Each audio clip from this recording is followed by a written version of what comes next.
Welcome to Tindak Malaysia online electoral maps of Malaysia. As you can see, this electoral map here is of Selangor, and this video takes you around the basic navigation and tools that you would require to explore this map. The purpose of this map is to show existing electoral boundaries and doing some form of comparison with our proposed boundaries. Bear in mind, while we watch this video, please take note of some of the tools and information that you would need to consider while using this tool. First of all, if you look towards your top left corner, that's the title, Cadangan SPR and TM. It means Cadangan Suruhanjaya Pilihan Raya and Tindak Malaysia. Basically, this whole map is a comparison of the electoral boundaries that has been created by our election commission, that's SPR, and proposed boundaries from our side, Tindak Malaysia. And underneath, for every map, for every state, we put the state name. Next to it, you have a plus and minus button. However, you can use the scroll to zoom in and zoom out.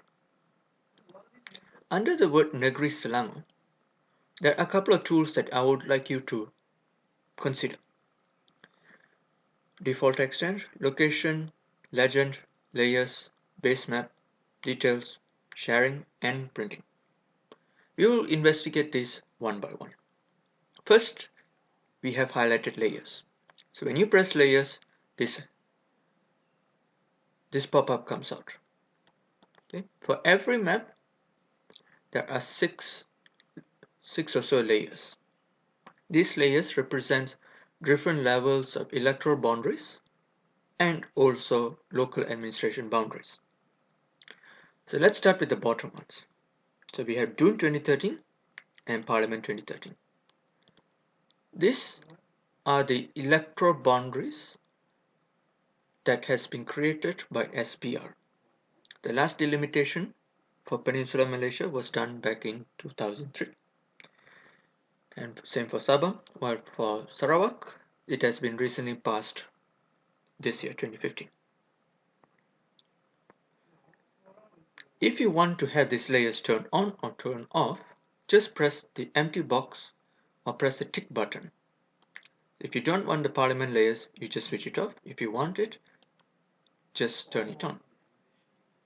Now, above it, you have these two additional layers, that is Cadangan Parliament and Cadangan Tool. So as you can see, I just turned on Cadangan Parliament, and you can see the red boundaries appear. This is our proposal of electoral boundaries for state and the federal level. Then finally, we have Daerah Mengundi. So as you can see, these are the black lines.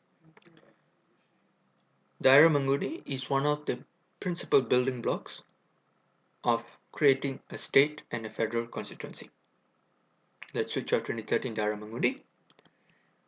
And finally, we have Pihak Berkuasa Tempatan, which is your local administrative authorities. This is shown in the dashed green line. For every state, we do have Pihak Berkuasa Tempatan. So these are the layers. Now let's delve a bit more insight about information relating to each specific layer. So we have explored state constituency, federal constituency, and Daerah Mengundi. But how does all of this relate to? So let me take you to this website of SPR. This image here shows how the state, that is Dun, and the parliament constituency is built. Locality is the bottom of this pyramid, if you can imagine as one. Multiple localities forms out a Daerah Mengundi. A Daerah Mengundi should have a maximum of 3,850 voters. This is something that I need you to observe during this map. Is there any form of discrepancies on the part of SPR? The Daerah Mengundi, at minimum, would have one polling station. Multiple Daerah Mengundis makes one state constituency. Multiple state constituency makes one parliament constituency. So this image I need you to observe carefully, because this is very important, especially when you want to try to relate Daerah Mengundi with Dun and the parliament.